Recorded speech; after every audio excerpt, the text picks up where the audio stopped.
Alright, welcome.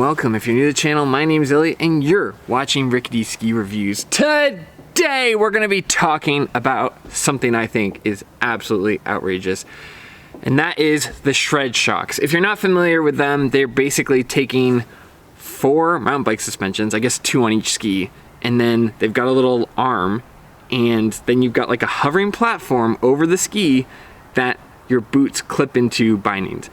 It's essentially creating like a floating platform over the top of the ski, and then that floating platform can compress and go down. It's basically creating suspension for your boot to your ski for that distance. It's supposed to make it easier on your legs. It's supposed to make it so that skiing is less draining, and I have a lot of opinions about it. The first one is disappointment. Just overwhelming disappointment. What a bunch of baloney. But not even like disappointment in ShredShox, disappointment in the ski community for being so open to it and so gullible or so ready. I don't know what the right word is. I'm always willing to like keep an open mind and try things, but at a certain point you have to look at this and go, what are we doing here, huh? Just because you can make something doesn't mean that you should make something. I'm obviously very opinionated about this. Out of Collective got their hands on a pair. I did reach out to ShredShox. I think Zach sent me a link, and I reached out and said, hey, like, I'd love to test these. Their comment was basically hand waving like, oh yeah, well, you can come to our testing event in Breckenridge then, or something. But anyway, I have 3 main things I don't like about this, and we'll get into that, but I just wanted to give you guys an overview. Let's jump into my big concerns. The number one off the bat glaring issue with this binding is that it is $2,000 US. $2,000 for this ski binding. If you want to call it that. Secondly, I can't believe the gall to be like, yeah, it's $2,000. We've completely lost the plot on what things should cost and what tools are actually useful. Skiing, I've always said this, a lot of ski products are so over-engineered for the sake of just like, oh, well, I've got this more expensive thing and it does more things. Whereas like the practicality for that, in no world can a $2,000 binding provide overall value in my mind. I don't understand it. Even if you bought like, let's see, the special edition Ralph Lauren ski, which I'm sure is made by someone else, that is $1,950 plus tax in the state I live in. And then you buy a pair of these $2,000 bindings. Let's see, ShredShox. Let's see if I can buy a pair. Can you just buy a pair? Sight unseen? You can reserve them. Okay, let's see how much they cost. Just the deposit is $500. But like you can get blue and purple. Oh. Kind of ugly colors. Oh, the blue looks good. Okay. I can't lie. Gotta be honest there. And then let's look at their website. Okay, their website shows a still frame of someone skiing in the back seat. So they didn't even like have anybody who is a really good skier put these on and like get the photo for it. I mean, it's probably fine. It's just an awkward transition. I don't know why that'd be the part. So price, yeah. Well, so let's say you throw a pair of these on the Ralph Lauren skis. Now you're looking at $4,000. Maybe you pay someone to mount them, $4,060. You are now close to about $4,100. Let's throw in a little bit more money for ski straps, you know? You're now sitting at $4,100 for just skis and bindings. That's not including the boots. That's not including everything else. You've now spent more than I spent on my 2010 Toyota Matrix back in 2016. Do you see what I'm saying here? This makes no sense. By the way, that Toyota Matrix, yes, it was a little beat up. It was used, but it was like $3,800. Now you are spending $4,100 on skis. Make it make sense to me. And the answer is it doesn't. Okay, but we'll get into that design. But the price makes no sense. That is so much money. Also, talking about having someone mount it for you, how are you gonna mount these? This is not the traditional mounting points, right? There's nobody who's got a jig for this. And let's say the person messes it up. Is the ski shop gonna pay if they broke your bindings or if they messed up? And are any ski shops gonna know how much pressure to put in? Like, right, are you gonna have a little pressure bike pump that you need to refill? Are they gonna be able to like service it in any way? No, but we don't think about this stuff. We just think about, oh, shiny new stuff. Isn't this cool? Yeah, look at this mounting point. It's way far back and way far forward. Like, you've got your traditional mounting points closer to the actual binding. So you're gonna go into what is the narrower part, and in some parts the wider part of the ski. Are skis meant to be mounted that way? Is there only gonna be certain skis you can even ski on with this binding? Okay, but anyway, let's get into my other concerns. My second concern is the design. Look at this thing. It is so overly engineered. There are so many points of failure. Has anyone thought about this at all? Okay, the snow on a powder day comes over the top and gets into that suspension. Is that gonna cause issues? If one of these little rivets get loose, are you really gonna like service all of the moving points? Every single point on this thing is a new point of failure you've added to a perfectly good binding. There was no point. There's no point in doing this. There's absolutely, this was doing it for the sake of being able to do it. And of course, I love the video Out of Collective has a boa. Okay, boa actually has a place. I shouldn't have been so hard on boa now that I've seen how outrageous the bindings can get. This thing is so over-engineered, overly complex for something that should be simple. And then the last thing I really hate about it is basically creating another barrier from your foot to the snow. This isn't like mountain biking where you get a lot of like big chatter and you want to smooth it out so you can maintain contact with your wheel to the ground. This is something where you want to be able to feel that chatter because that's feedback, that's information for your brain when you're skiing. I don't know why you would want to completely eliminate that. Obviously you have skis that are damp that don't like twist torsionally, or they absorb some of it so that you can like kind of deafen it to the point that you can only hear the important parts of the turn. But this seems like you're way disconnecting your foot from the ski and from the ski bending. You're also separating the ski from the part in which you can feel the ski arching under your foot. I've got to imagine, like I haven't seen anyone carve like a really good turn on these, and that's probably for a good reason. The other thing I would worry about is like if you get really steep angles, is there any point where that top of that binding is gonna catch on snow? There's so many points of failure. Can you imagine putting that thing awkwardly onto the chairlift bar? Oh, sorry, hold on, my binding is caught. Or you get into the woods, into the bramble, and all that brush gets hung up on it or grabs it, or let's say a branch gets stuck in between there and then it yanks you around backwards because you're stuck on it. It's too complicated. Anyway, I'm getting into the weeds, but literally if you get into the weeds, this thing's dangerous. Okay, these are just my opinions. I don't know, I haven't actually been able to test it. These are just my first impressions, but I am very skeptical about this product. And the fact that nobody has actually touched it, I saw a handful of Instagram ski influencers were like holding it, like, yeah, isn't this cool? And Out of Collective is at least testing it. He's like, I'm gonna tell you if it's bad. We'll see. This does border on the like, oh, I'm getting something cool and shiny, which is easy to fall for. I mean, but so far Adam is pretty honest. I don't know. Showcasing it in the first place seems like it's kind of running some free marketing for them. I would have just started with the actual review, but Adam runs a different kind of channel than I do. And overall, I do like Out of Collective, so I'm not gonna be too harsh there. And lastly is, who is this for? What problem are you solving? Is it really that hard? The amount of like up and down pressure you get? Sure, you might get some chatter, but this is not gonna help you with that. If you really want to relieve chatter in your skiing, get so good at carving that your ski is initiated and you cut through it. Sharpen your edges. There are a million other ways that you could spend your money to avoid like East Coast ice chatter. Is it gonna help people for landing jumps? There's no way a freestyle skier is gonna use these. They're gonna add a bunch of weight for when they're spinning or jumping. Who is this for? What problem is it solving? And if it's a problem that it's solving, sure, you could say, okay, it's making it easier on people's legs. Was it a big problem to begin with? Maybe go take 20 minutes in the lodge and relax. This was such a non-issue. One of the comments Out of Collective had was like, oh, it's really cool because it's a bike company approaching something to skiing, and that's where a lot of the innovation comes from. What? Since when? When have bikers ever brought in ski innovation to skiing? There might be an answer. I'm genuinely curious. I'm not trying to sound condescending. What? Does that mean I could bring in my ski insight and build a bike? No, it would. I don't understand how half the things on my bike even work. That's such a weird thing to say. Like, I think that a lot of it too, like I've seen some comments like, condensed air pressure meet sub-zero temperatures.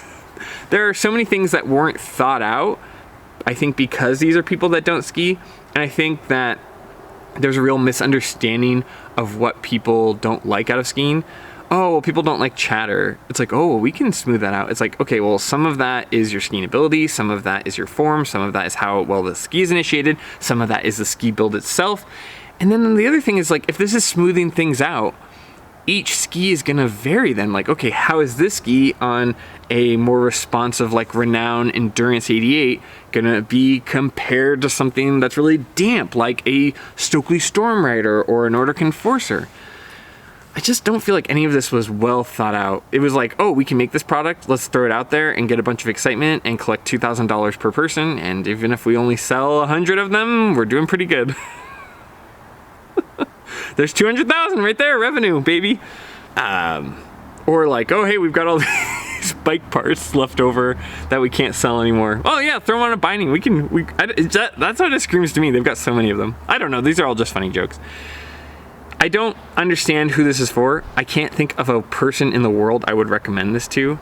If you are older, I don't know why you'd want a bunch of extra points of failure, because if it doesn't work properly and you crash, that's gonna be an issue. If you are somebody who isn't super diligent with your stuff and you don't get it serviced properly, it could be calibrated incorrectly.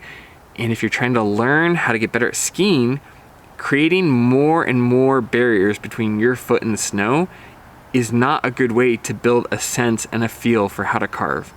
This thing really just like gets in your hair in too many bad ways, and it doesn't outweigh all of the negatives it brings to the table. I feel like I'm taking crazy pills. I know as a reviewer, I need to keep an open mind to things. And I talk with Zach about this a lot. Like, I'll send him stuff about carve, and I'm like, I'm really skeptical about this. And I don't understand why I feel like I'm the only one who's skeptical about some of this, or who thinks that for the average person, this data isn't that handy. Anyway, when can we just say enough? Enough is enough. Like, no, this is baloney. This isn't gonna be good. I don't need to see anymore. I don't need to see anything else. Who's gonna mount it? How are they gonna mount it? How many points of failure? Who's gonna service it? What does this thing look like after, 100 days of use? All this stuff can we just not platform stuff until it's a little bit proven? Or can we have a threshold where we go, you know what? No, I don't need to have an open mind about this. This looks like junk. This looks like a bunch of junk. Maybe, I'm sure it's not junk. I'm sure it works. At what point can we just say, this is over-engineered? This is too much. We don't need all of this involved. There's too many points of failure. There's too much added bulk. And for the person carving and going way up on high edge angles, it kind of looks dangerous to me, to be honest. Let's say you're coming across through a mogul and the top of that little pin runs into the snow. Then what are you gonna do? Did nobody think about this? Or when anybody gets to ski, any of these influencers, when they get to ski, is there any pushback what do you want to do? What? I know that there's innovation. I know that you have to keep an open mind. I'm sure people thought snowboarding was crazy. In fact, I know they did. I'm not trying to be closed-minded in that way, but this breaches that threshold for me of did nobody look at this and think, what? Did nobody point out one of the 3 to 4 big glaring issues that you can just see looking at it from the camera? I don't know. Maybe I'm just out of goodwill. You know what I mean? I think the Free Skier magazine and Curated, I think they finally, just beaten me down to a pulp because this just seems outrageous. Would I ever try these? I would absolutely try them on snow and take a video of it. Would I move these to a daily driver? Not until I tested them. Would I recommend them? I don't know. I've been wrong before. I'd say there's less than a 1% chance that this ends up being a good long-term product. Maybe it gets fine-tuned into something that's useful, but as it exists now, this is way too much of a rough draft to expect people to buy. Would I recommend it sight unseen? You want something that's gonna smoothen out your skiing? No, absolutely not. Do not buy this sight unseen. Let people test it. Let people like me or Adam break our necks first, but I absolutely would not recommend. The other thing that's a little bit of a red flag to me is that this company does not, Shred Shox? I looked through their Instagram. I looked through probably about 100 reels. I could only find a couple seconds, maybe 5 to 10 seconds at the most, if I'm being generous, of people skiing, and it's not consecutive, and it's not people who are really carving getting low. So the fact that all of their content seems to really avoid showing people skiing. One person put a comment on their Instagram that was like, why don't you show skiing? And the gist of what their reply was, oh, well, you know, we're kind of a startup one-man crew. We don't have the budget for a big film crew. It's not hard to like stand at the bottom of a hill with a cell phone, right? The cell phone you posted your Instagram reels on promoting this product could have taken video for that. Or I'll make you a deal, ShredShox. If you want to send me a pair, I will review them. But I'm going to be skeptical, and it seems like, other than Adam, a lot of the people you're sending this to are not being skeptical, and a lot of like the hands-on reviews are not skeptical either. I will put this on my feet. That's the most I can offer, but I would not recommend anyone buy this sight unseen, and my first impressions of it are so rough. And I would never, ever spend my own money on this. Never. I've been wrong before, but I give this a less than 1% chance that I'm wrong about this. Also, like a lot of other content creators, you guys need to be a little bit more skeptical of the stuff you try. It's cool when innovation comes along, but also this is such a high price point for such an unproven product that it seems wildly unnecessary to me. That's the last thing I'll say. This is the one word I would use for this is unnecessary. So anyway, kind of some different content. I promise I am watching ski prices. They haven't gone down. They were at their lowest 2 weeks ago before Black Friday. Then they raised them a week before Black Friday, and now they are keeping them high. The minute that they go down, I will let you guys know, and I will make a video. But it seems like they are playing this weird game of chicken with ski prices, and I don't want to keep promoting higher prices. I told you guys when it was low. I'll make a video about it again when they're low, but I don't want to like, I don't know, I don't want to just make those videos when there aren't good deals for you guys. Also, we have less than 5 days before we are closing our website. So if you are looking to get your Rickety Ski Reviews merch, I'm actually like testing my product now. I've been washing and drying it to just make sure that we've got the paint dialed in and how much paint we need to do and everything like that. So mine's actually running through the tumble dry right now, but I've been super happy with how the design turned out. So I don't know. If you want to check that out, ricketyskireviews.com. You need to make sure you get your size right because we do not do returns, but it will qualify for Patagonia's repair program. We're going to order them all on December 10th. Then we're going to put them into production, and then we are aiming to try to ship them out by December 18th to hit that Christmas deadline. There's no guarantees there, but that is what I'm aiming for. So thank you to everyone who ordered. I'm really like amazed at how many of you guys want to support the channel that way. It's not like we make a bunch of money off of it, but it is cool. Like I want to have a product that you guys will use on the ski hill and you can show your love for the channel. If you want to be a channel member, we have that as well. There's a bunch of perks, like you can get priority when you have questions or comments or want ski recommendations. We also, you know, have all of the links down below. If you're going to do some ski shopping, please use those because that supports the channel without costing you any money. Obviously, you can like and subscribe. That helps me out a ton. It's funny, my videos, you know, like the channel does great. We have really great people. The views are doing awesome. I'm like amazed every day that this many people care what I have to say about skiing. So, you know, if you want to subscribe, those numbers do help when I talk to reps and when I do talk about like trying to get products to review.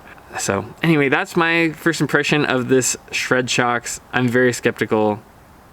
I think it's silly, but let me know in the comments what you think. And as always, just thank you for supporting me by watching my videos, like I said. And as always, I'll see you in the next one. See ya.